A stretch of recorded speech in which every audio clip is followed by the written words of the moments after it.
Good evening. Kingdoms and empires have faded, but somehow board games have survived. And if games are just leisure, something we do when we are bored, how have they lasted over 4,000 years? We tend to think of games as a side activity, something for children, certainly not worth academic research or philosophical debate.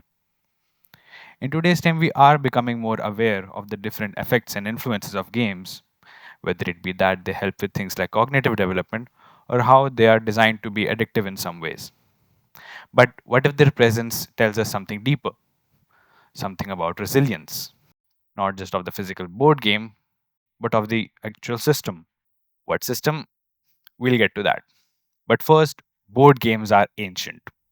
The oldest board game ever found, the Royal Game of Ur, was dated around 2600 BCE, carved into stone floors of Indian temples, painted on Egyptian tombs, built into the courtyards of Mughal palaces. Games have shown up everywhere across time. Also, they weren't forgotten and then rediscovered. They were played, passed down, adapted, and adopted. These weren't just pastimes, they held social, spiritual, and even philosophical meaning. So, what does that say about these games? That board games are more than just cultural artifacts, they are resilient artifacts. But what makes something resilient? Take religious texts, folk tales, recipes, clothings. These aren't just old things, they have survived because they were able to adapt, to embed themselves into rituals and societal structures. Resilient things aren't just static, they evolve with us.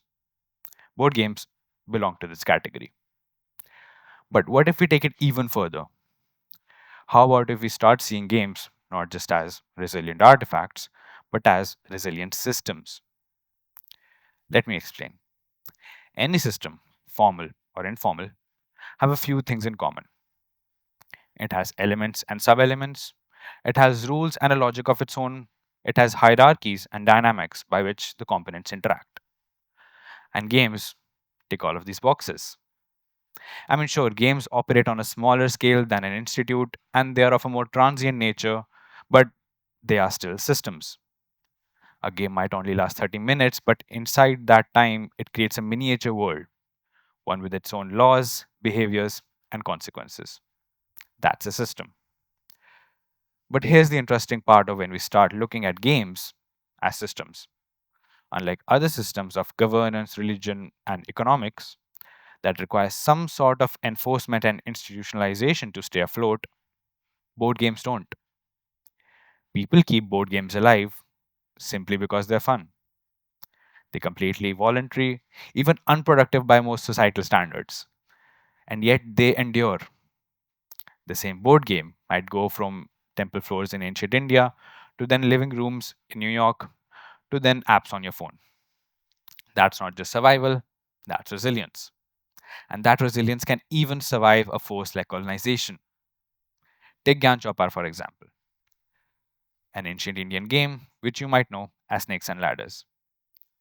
The ancient version wasn't about luck, it was about karma, consequences, and moral choices. But when it was adopted by British colonizers, it lost the philosophy. The game became about chance. The ladders and snakes were no longer tied to ethical choices, just lucky and unlucky rolls. The structure of the game stayed the same. That's resilience. Even when the message faded, the system persisted. Resilience isn't just about surviving, it's about adapting. A game can shift meaning, change visuals, cross continents, and still teach us something.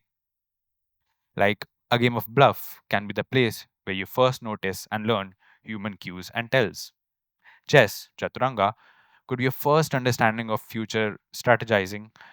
Dungeons and Dragons could be your first introduction to world building and storytelling.